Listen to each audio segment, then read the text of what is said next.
Uh, Jadi sebelum kita lanjut ke baca pertanyaan yang masih belum sempat dibacakan, ini terkait tadi proses inisiasi ya atau ABCK itu. Kalau misalnya saya bicara secara umum ya, aku bicara secara umum bahwa kita sama-sama bersepakat gitu ya, pada saat proses ABCK atau inisiasi itu kan pasti ada upacara atau ritualnya. Apakah dengan mengikuti seperti itu atau apakah Tantra Yoga Nusantara ini sebetulnya adalah bersifat juga universal dalam arti lintas kepercayaan mungkin ya, saya menyebutnya lintas kepercayaan, lintas suku dan sebagainya macamnya. Apakah akan ada ganjalan-ganjalan terkait itu? Karena kan kalau banyak yang tertarik sudah pasti background-nya berbeda-beda gitu. Ya, betul.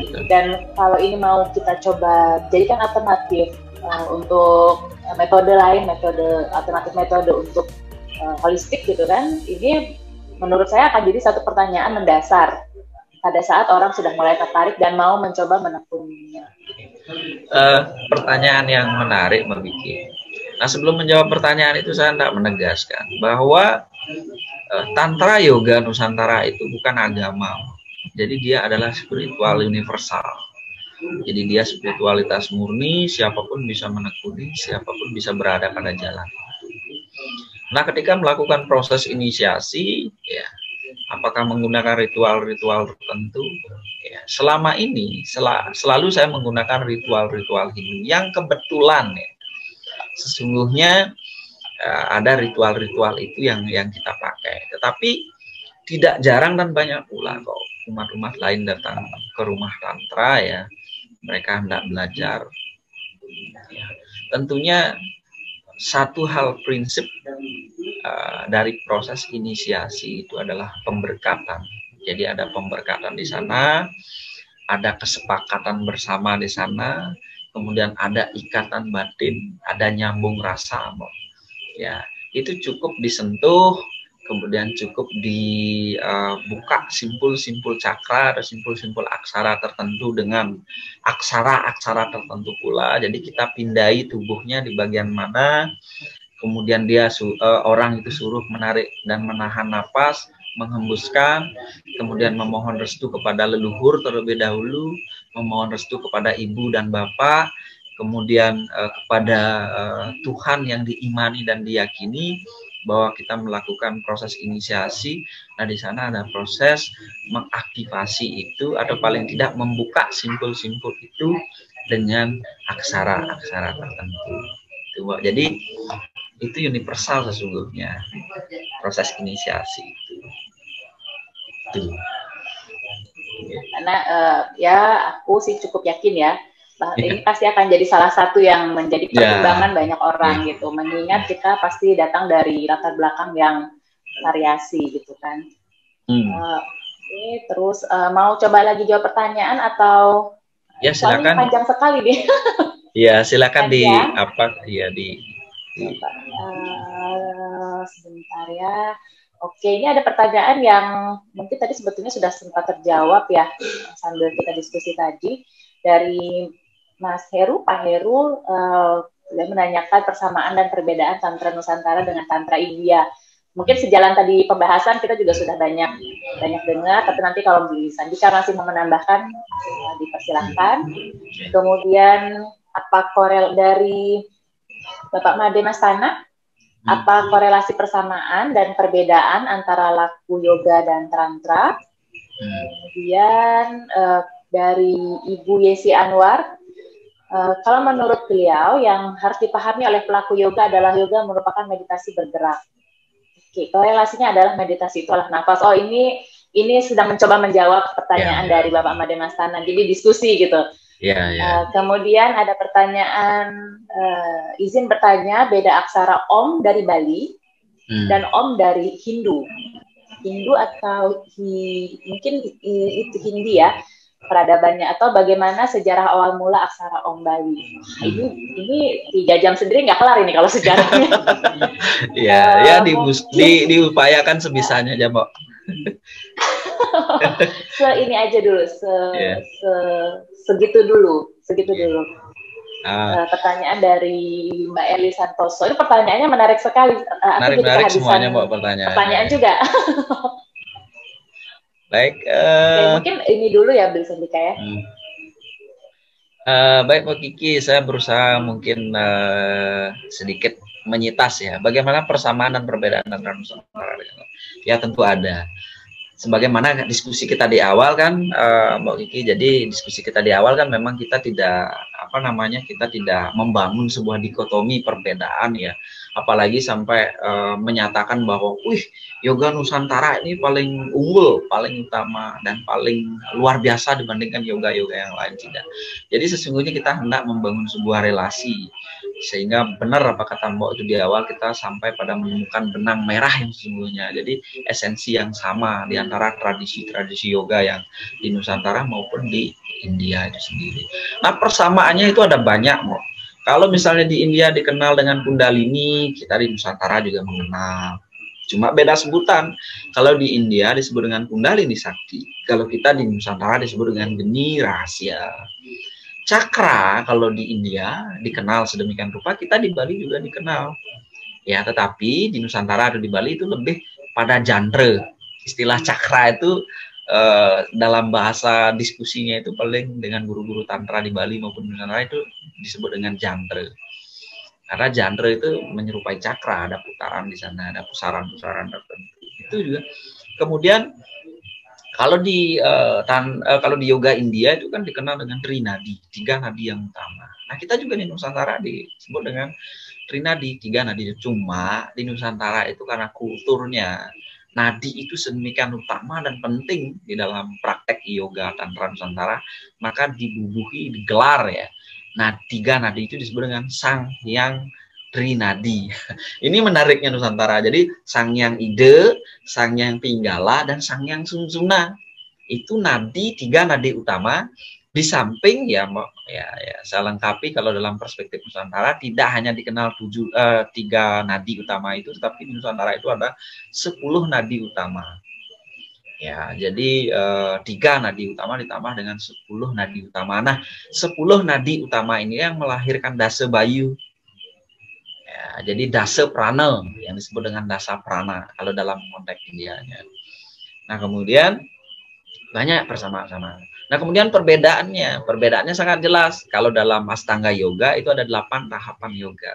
Sedangkan kita di Nusantara itu cuma ada 6 tahapan yoga yang disebut dengan Sadanga Yoga. Puncaknya adalah sama, samadhi. Artinya apa sesungguhnya ini? Dari manapun kita berjalan, dari manapun kita memasuki yoga itu, puncaknya tetap sama, pada laku samadhi. Jadi jangan perbedaan-perbedaan itu membuat kita bingung, tetapi temukan esensi dan prinsip yang sama atas keduanya, sehingga kita bisa menemukan benang merahnya. Kemudian, apa korelasi persamaan perbedaan antara laku yoga dan tantra? Sebenarnya persamaannya juga ada banyak. Contohnya kalau dalam tantra, bagaimana kita menyelami 3 nadi itu melalui laku-laku yang rahasia. Demikian pula dalam yoga. Jadi dalam yoga ada kesamaan teknik-teknik atau laku-laku tertentu ketika kita menyelami kerahasiaan tubuh. Nah, di dalam tantra pun juga sama. Kemudian perbedaannya juga ada tentunya. Kalau misalnya kita mengkaitkan dengan yoga modern, ya, kalau dalam pandangan saya, ya, lebih berorientasi pada gerakan atau asana, kemudian lebih berorientasi pada pranayama dan lain sebagainya. Nah, kita di tantra atau yoga Nusantara atau tantra yoga Nusantara itu ada sajian yang lebih holistik, yang bagaimana untuk mencapai samadhi itu mesti harus melewati tahapan-tahapan, jangan berhenti pada tahapan pratihara misalnya, atau jangan berhenti pada tahapan pranayama. Mesti harus dilanjutkan tahapan-tahapan itu. Nah, tentunya ada perbedaan dan persamaan. Sang Hyang Ruwo Binede itu pasti selalu ada. Nah, kemudian, ini sudah dijawab sama Bunda Yesi. Matur suksema Bunda Yesi ya, terima kasih jawabannya. Bagus juga ini, Mbok ya. Kalau menurut saya yang harus dipahami oleh pelaku yoga adalah yoga merupakan meditasi bergerak. Iya, kalau mendasarkan pada asanas. Kemudian korelasinya adalah meditasi itu olah napas. Nah, di sini hubungannya dengan tantra ya. Nah, hubungannya itu korelasinya. Jadi kalau di dalam tantra masing-masing tahapan alur tantra yoga nusantara, masing-masing tahapannya itu ada gerakan-gerakan tertentu, ada pernapasan-pernapasan tertentu. Demikian pula dalam yoga, misalnya Surya Namaskara, itu juga menggunakan gerakan, menggunakan konsentrasi, menggunakan napas, dan menggunakan mantra. Kan begitu mbaknya, kalau tidak salah ya, nanti mohon dikoreksi kalau saya salah. Kalau dalam Surya Namaskara, nah kita di Tantra Yoga Nusantara juga begitu. Ketika kita melakukan pratyahara dan dhyana, kita mesti harus melakukan mudra, mesti melakukan pranayama, ya, pernapasan, peniatan pada titik-titik tertentu. Cuma perbedaannya, kalau dalam yoga saya tidak tahu ketika peniatan-peniatan itu ada di titik-titik mana, tetapi kalau yoga modern, tetapi kalau Tantra Yoga Nusantara itu ada peniatan-peniatan tertentu. Misalnya, ketika kita hendak mengaktifasi kundalini atau membangkitkan kundalini, maka arah konsentrasi itu pada geni rahasia yang ada pada nabi. Jadi dengan cara menarik nafas, ya, kemudian prananya disalurkan melalui nadi sumsumna di urung-urung gading atau di tulang punggung, kemudian niatkan dia pada nabi atau pada geni rahasia yang ada di dasar tubuh. Ya, itu titik peniatannya, dan ada mantranya dan ada aksaranya. Saya yakin di yoga modern pun masing-masing cakra itu ternyata kan menyerupai teratai atau kelopak-kelopak teratai tertentu yang jumlahnya tertentu pula, itu masing-masing ada aksara, misalnya lam, yam gitu misalnya, itu bijaksara tertentu. Dan kita di Nusantara juga bijaksara tertentu yang mewakili kearifan lokal Nusantara. Sebenarnya secara esensi sama bijaksara sesungguhnya, tetapi kita di Nusantara diberikan sentuhan aksara Nusantara. Agar apa? Ini berhubungan dengan DNA, berhubungan dengan darah kenusantaraan kita. Ya, saya cerita sedikit, waktu dulu saya studi S1, ada dosen Weda saya, itu memberikan saya mantra, Reg Weda, Om Agni Mile Puro Hitam Ya Jenasya Dewa Meret Yujam Hotaram Ratnadar Tanam, gitu di dalam Reg Weda. Nah, kemudian ada dosen saya yang kedua mengajar Weda, itu memberikan pujastawa Stuti Nusantara. Ya, Om Aditya Asya Para Om Jyotir. Ketika saya diberikan mantra itu, ada getaran tertentu di batin saya. Jadi ada sesuatu energi yang menyentuh hati saya, sehingga ada getaran-getaran yang halus hadir. Nah, ini kan berkaitan dengan darah dan DNA, sel-sel yang ada, miliaran yang ada di dalam tubuh. Saya ketika tersentuh oleh mantra itu ada sesuatu yang terbangkitkan. Mungkin kalau di past life, mungkin saya pendeta di masa lalu, ya pendeta yang berbuat sesuatu sehingga dilahirkan kembali, kan begitu, Mbak. Sehingga mendengar mantra itu saya terhubung sedemikian rupa. Nah, itu sesungguhnya. Kemudian pertanyaan berikutnya, nah ini pertanyaan yang paling menarik, Mbak. Dan kemudian untuk menjawab ini membutuhkan berjam-jam dan beberapa kali pertemuan sesungguhnya. Jadi selamat malam, izin bertanya dari Pak Elis Santoso, ya. Pertanyaan yang sangat bagus, Bapak. Jadi malam izin bertanya, apa beda aksara Om dari Bali dan Om dari Hindu? Bagaimana sejarah awal aksara Om Bali? Nah, sejatinya secara spiritual itu tidak ada perbedaan, Pak. Secara esensi adalah sama. Om itu adalah benih atau bija aksara. Itu yang mewakili kekuatan-kekuatan semesta. Dengung alam semesta, dari mana semua ini berada dan dari mana semua ini mengada. Dan kemana akan semua ini akan kembali. Itu disimbolkan dengan aksara Om. Jadi aksara Om itu adalah universal.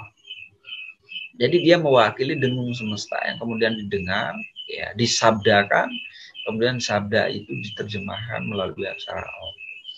Nah, di Bali, ya, Om itu masih tetap digunakan secara umum, tetapi dalam kasanah-kasanah spiritual, kemudian dalam kasanah-kasanah tertentu dalam wilayah-wilayah tertentu, misalnya kita di Tantra Sastra, itu lebih dominan menggunakan Om Bali yang disebut dengan Ong.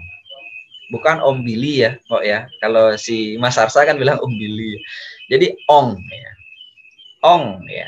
Ong itu terlahir dia dari persetubuhan aksara. Sama juga dengan Om, terlahir dari persetubuhan aksara.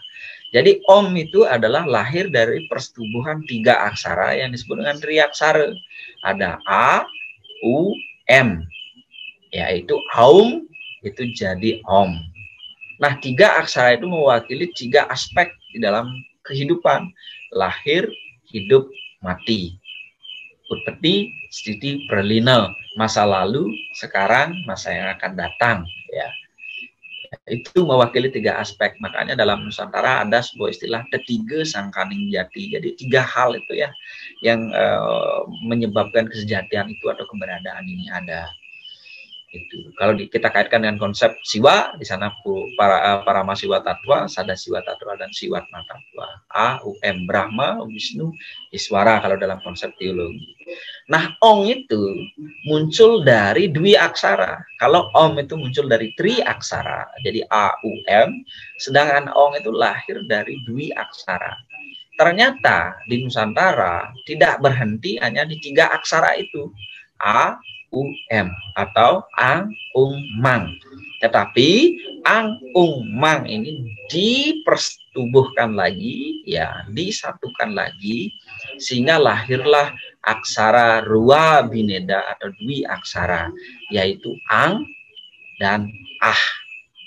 Jadi Ang, Ung, Mang. Ung dan Mangnya dia lebur menjadi satu, menjadi akasa, yang disebut dengan Ah, yang mewakili kekuatan siwa atau kekuatan Bapa Akasa atau kekuatan kesadaran murni universal.